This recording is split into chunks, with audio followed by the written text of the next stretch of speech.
ഒരു പൊതുപ്രവർത്തകനെതിരെയും ഉയരാൻ പാടില്ലാത്തത്ര ഗുരുതരമായ ആരോപണമാണ് രാഹുൽ മാങ്കൂട്ടം MLAക്കെതിരെ ഉയർന്നത്. അതുകൊണ്ടാണ് കോൺഗ്രസ് പാർട്ടിക്ക് കടുത്ത നടപടിയെടുക്കേണ്ടി വന്നതും. പാർട്ടിയുടെ പ്രാഥമിക അംഗത്വത്തിൽ നിന്ന് സസ്പെൻഡ് ചെയ്യുകയാണ് കോൺഗ്രസ് ചെയ്തത്. ഈ നടപടി കടുത്തതായിപ്പോയെന്നാണ് രാഹുൽ മാങ്കൂട്ടത്തെ അനുകൂലിക്കുന്ന എ ഗ്രൂപ്പുകാരുടെ വാദം. ഈ വാദം എത്രമാത്രം ശരിയാണ്? എന്താണ് ഈ വാദത്തിലേക്ക് എ ഗ്രൂപ്പിനെ നയിക്കുന്നതിൻ്റെ അടിസ്ഥാന ഘടകം? നമുക്ക് പരിശോധിക്കാം. ഇരകളിലാരും നേരിട്ട് പരാതി നൽകിയിട്ടില്ല. അങ്ങനെ ഒരു കേസിൽ ഒരു MLAക്കെതിരെ പാർട്ടി ഇത്ര കടുത്ത നടപടിയെടുക്കണമോ എന്നാണ് എ ഗ്രൂപ്പ് ഉയർത്തുന്ന പ്രധാനപ്പെട്ട ചോദ്യം. മാധ്യമ വാർത്തകളെ അടിസ്ഥാനമാക്കിയും മാധ്യമങ്ങളിൽ വന്ന ശബ്ദരേഖകളെ അടിസ്ഥാനമാക്കിയും മാത്രം ഒരു വിധി തീർപ്പിലേക്ക് പാർട്ടി എത്തണമായിരുന്നോ എന്ന ചോദ്യമാണ് എ ഗ്രൂപ്പ് നേതൃത്വത്തിന് മുന്നിൽ ഉയർത്തുന്നത്. അതിന് അവർക്ക് ന്യായം പലതാണ്. ഒന്ന്, രാഹുൽ മാങ്കൂട്ടത്തിനെതിരെ കേസെടുക്കുന്നതിലേക്ക് പോലും FIR ഇടുന്നതിലേക്ക് പോലും നയിച്ചത് മൂന്നാം കക്ഷികൾ നൽകിയ പരാതിയെ അടിസ്ഥാനമാക്കിയാണ്. ഒരു സ്ത്രീ പോലും രാഹുൽ മാങ്കൂട്ടം തങ്ങളെ ചൂഷണം ചെയ്തു എന്ന് പറഞ്ഞ് പരസ്യമായി രംഗത്തെത്തിയിട്ടില്ല. അവരാരും തന്നെ പരാതിയുമായി പോലീസിനെയും സമീപിച്ചിട്ടില്ല. പിന്നെ എന്താണ് പ്രശ്നമെന്നാണ് എ ഗ്രൂപ്പ് നേതാക്കൾ ഇപ്പോൾ ചോദിക്കുന്നത്. ഇത് കീഴ്വഴക്കമാക്കിയാൽ രാഷ്ട്രീയ പ്രവർത്തകരെ പ്രതിരോധത്തിൽ നിർത്താൻ ഈ ആയുധം എതിരാളികൾ ഇടയ്ക്കിടയ്ക്ക് പയറ്റും എന്നാണ് എ ഗ്രൂപ്പ് നേതാക്കൾ ചൂണ്ടിക്കാണിക്കുന്നത്. മാത്രമല്ല, കടുത്ത നിലപാടെടുത്ത VD സതീശനോടും രമേശ് ചെന്നിത്തലയോടുമൊക്കെ എ ഗ്രൂപ്പിന് ശക്തമായ എതിർപ്പുണ്ട്. ഇനി നമുക്ക് പരിശോധിക്കേണ്ടത് ഇത് എ ഗ്രൂപ്പിന്റെ മാത്രം കോൺഗ്രസിലെ വാദമാണോ എന്നാണ്.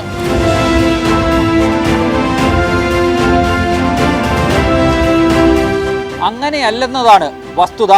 രാഹുൽ മാങ്കൂട്ടം മഹാ അപരാധം ചെയ്തു, പാർട്ടിയുടെ പ്രതിച്ഛായയെ ആകെ തകർത്തു കളഞ്ഞു എന്ന നിലപാടിൽ നിന്നും ഒരു വിഭാഗം എ ഗ്രൂപ്പുകാരല്ലാത്ത നേതാക്കൾ മാറിയിരിക്കുന്നു. പുറത്തു വന്നത് AI കാലത്തെ ശബ്ദരേഖയല്ലേ എന്ന് UDFന്റെ കൺവീനർ അടൂർ പ്രകാശ് പരസ്യമായി ചോദിക്കുന്നിടത്തേക്ക് കാര്യങ്ങൾ എത്തിച്ചേർന്നിരിക്കുന്നു. സമാനമായ അഭിപ്രായം പാർട്ടിക്കുള്ളിൽ കൂടുതലായി രൂപപ്പെട്ടു വരുന്നുണ്ട്. അതിനാൽ നിയമസഭാ സമ്മേളനമാകുമ്പോഴേക്കും രാഹുലിനെ രക്ഷിച്ചെടുക്കാനുള്ള നീക്കത്തിലാണ് എ ഗ്രൂപ്പ്. നിയമസഭാ സമ്മേളനത്തിൽ നിന്നും രാഹുലിനെ മാറ്റി നിർത്തേണ്ട ഒരു കാര്യവുമില്ലെന്ന് എ ഗ്രൂപ്പ് നേതാക്കൾ പരസ്യമായി പറയുന്നിടത്തേക്ക് എത്തിയിരിക്കുന്നു. ഇവർക്ക് നേരത്തെ പറഞ്ഞ അടൂർ പ്രകാശിനെ പോലുള്ളവരുടെ പിന്തുണ കൂടിയുണ്ട്. പക്ഷേ അതൊന്നും അംഗീകരിക്കാൻ പാർട്ടിയിലെ ഒരു വിഭാഗം തയ്യാറല്ല. അവർ അടൂർ പ്രകാശിന്റെ പരസ്യമായ പ്രസ്താവന പോലും പാർട്ടി അച്ചടക്ക ലംഘനമാണെന്ന് ചൂണ്ടിക്കാണിക്കുന്നു. ഇനി ആ കൂട്ടത്തിൽ ആരൊക്കെയുണ്ട്? VD സതീശന്റെ കടുത്ത നിലപാടിനൊപ്പം ഇപ്പോൾ ആരൊക്കെ നിലയുറപ്പിക്കുന്നുണ്ട് എന്നുകൂടി നമുക്ക് അന്വേഷിക്കാം.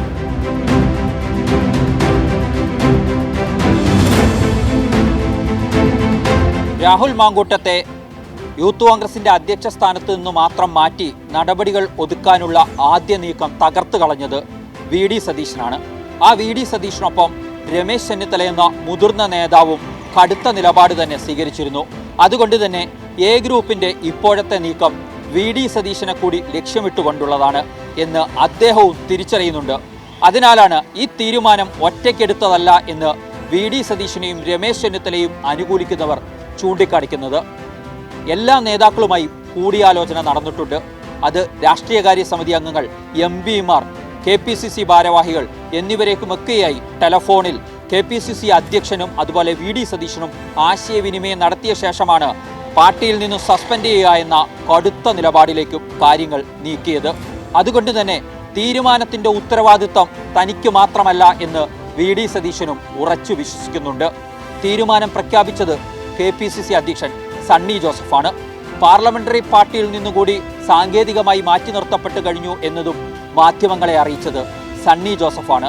അതിനാൽ എല്ലാം തൻ്റെ മേൽ കെട്ടിവെക്കാനുള്ള നീക്കത്തിൽ സതീശന് അതൃപ്തിയുണ്ട് എന്നുള്ളത് വ്യക്തമാണ്.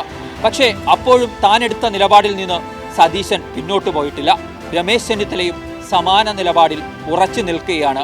ഒരു കാരണവശാലും രാഹുൽ മാങ്കൂട്ടത്തെ വെച്ചുകൊണ്ട് നിയമസഭാ സമ്മേളനത്തിലേക്ക് ചെല്ലാം എന്ന് സതീശൻ വിശ്വസിക്കുന്നില്ല. കാരണം അങ്ങനെ സംഭവിച്ചാൽ രാഷ്ട്രീയമായി കോൺഗ്രസിനെ അടിക്കാനുള്ള ഏറ്റവും വലിയ വടിയായി അതിനെ CPM സഭയ്ക്കുള്ളിൽ ഉപയോഗിക്കുമെന്ന് സതീശന് വ്യക്തതയുണ്ട്. അതിൻ്റെ എല്ലാ ലക്ഷ്യവും പ്രതിപക്ഷ നേതാവെന്ന തന്നിലേക്കായിരിക്കും നീങ്ങുക എന്നും സതീശൻ തിരിച്ചറിയുന്നുണ്ട്. അതുകൊണ്ട് തന്നെ എ ഗ്രൂപ്പിന്റെ നീക്കത്തിനൊപ്പം നിൽക്കാൻ സതീശൻ ഇല്ല. മാത്രമല്ല, ആ നീക്കത്തെ മുളയിലെ നുള്ളിക്കളയാനുള്ള മറു നീക്കങ്ങളും സതീശൻ നടത്തുമെന്നത് ഉറപ്പാണ്. ഒപ്പം രമേശ് ചെന്നിത്തല കൂടി ഇക്കാര്യത്തിൽ സതീശന് ഒപ്പമാണ്. കാരണം അടൂർ പ്രകാശ് എടുത്ത നിലപാടിനോട് പോലും അവർക്ക് യോജിക്കാൻ കഴിയുന്നില്ല. കേസ് ഉണ്ടോ എന്നതൊക്കെ മറ്റു കാര്യങ്ങളാണ്. ഇപ്പോൾ പാർട്ടി ഒരു തീരുമാനമെടുത്തിട്ടുണ്ട്. അതിനെ പൊതുസമൂഹം അംഗീകരിച്ചതാണ്. ആ പൊതുസമൂഹം അംഗീകരിച്ച് കോൺഗ്രസിന് മൈലേജ് കിട്ടിക്കഴിഞ്ഞ ഒരു തീരുമാനത്തെ മയപ്പെടുത്താൻ അല്ലെങ്കിൽ അതിൽ നിന്നും പിന്നോക്കം പോകാനുള്ള നീക്കത്തിനൊപ്പം ഇവർ രണ്ടുപേരും നിൽക്കുന്നില്ല. അവർ പറയുന്ന ഒരു പ്രധാനപ്പെട്ട കാര്യം, ഇനി സർക്കാർ തലത്തിൽ അന്വേഷണം നടക്കുകയാണ്. ആ അന്വേഷണം, പോലീസ് അന്വേഷണം പൂർത്തീകരിക്കട്ടെ, അതിനുശേഷം മാത്രം ഇക്കാര്യത്തിൽ ബാക്കി കാര്യങ്ങളിൽ ആലോചന നടത്താം എന്നുള്ളതാണ്. ഇപ്പോൾ എടുത്ത തീരുമാനത്തിൽ നിന്നും പിന്നോട്ട് പോകില്ല എന്ന് കെ മുരളീധരനെ പോലുള്ള നേതാക്കളും പരസ്യമായി വ്യക്തമാക്കി കഴിഞ്ഞു. അവിടെയും ഇനി നടപടി പിൻവലിച്ചാലും ഇല്ലെങ്കിലും കോൺഗ്രസിനെ പ്രതിക്കൂട്ടിലാക്കാൻ സഭയ്ക്കുള്ളിൽ CPM ശ്രമിക്കുമെന്നാണ് എ ഗ്രൂപ്പ് ഉയർത്തുന്ന വാദം. പക്ഷേ അപ്പോഴും അതിനൊക്കെ സതീശനെ പോലെ കടുത്ത നിലപാടെടുത്തവർക്ക് ന്യായങ്ങളുണ്ട്. അതിന് മറുപടി കൊടുക്കാൻ കഴിയും. മുകേഷിനെ പോലെ ഒരാളെ സഭയിൽ ഇരുത്തിയിട്ടാണോ ഭരണപക്ഷം തങ്ങളോട് രാഹുൽ മാങ്കൂട്ടത്തെക്കുറിച്ചുള്ള ചോദ്യം എറിയുന്നത്? ഞങ്ങൾ മാതൃകാപരമായ നടപടിയെടുത്തിട്ടുണ്ട് എന്ന് മറുപടി നൽകാൻ കഴിയും. അങ്ങനെ നൽകാൻ കഴിയുന്ന സാഹചര്യത്തിൽ നിന്നും ഒരിഞ്ച് പിന്നോട്ട് പോകാൻ സതീശൻ തയ്യാറല്ല. പ്രതിപക്ഷ നേതാവ് കടുത്ത നിലപാടെടുക്കുമ്പോൾ എ ഗ്രൂപ്പിന് ഇപ്പോൾ സ്വീകരിക്കുന്ന നിലപാടിൽ നിന്നും പിന്നാക്കം പോകേണ്ടി വരും എന്നുള്ളതാണ് വസ്തുത. മാത്രമല്ല, ആരോപണങ്ങളിലൊന്നും രാഹുൽ മാങ്കൂട്ടത്തിന് ഈ നിമിഷം വരെ വ്യക്തമായ വിശദീകരണം പൊതുസമൂഹത്തിന് മുൻപിൽ നൽകാൻ കഴിഞ്ഞിട്ടില്ല. ഇപ്പോഴും വീട്ടിൽ അടച്ചിരിക്കുകയാണ് രാഹുൽ മാങ്കൂട്ടം. കൃത്യമായ മറുപടികളിലുമായി തൻ്റെ ജനങ്ങൾക്കിടയിലേക്ക്, വോട്ടർമാർക്കിടയിലേക്ക് ഇറങ്ങിച്ചെല്ലാനുള്ള ആത്മവിശ്വാസം ഇപ്പോഴും രാഹുൽ മാങ്കൂട്ടത്തിനില്ല. പിന്നെ എന്തിനാണ് രാഹുൽ മാങ്കൂട്ടത്തിന് വേണ്ടി എ ഗ്രൂപ്പ് അലമുറയിടുന്നത് എന്ന ചോദ്യമാണ് മറുപക്ഷം ഉയർത്തിക്കൊണ്ടിരിക്കുന്നത്.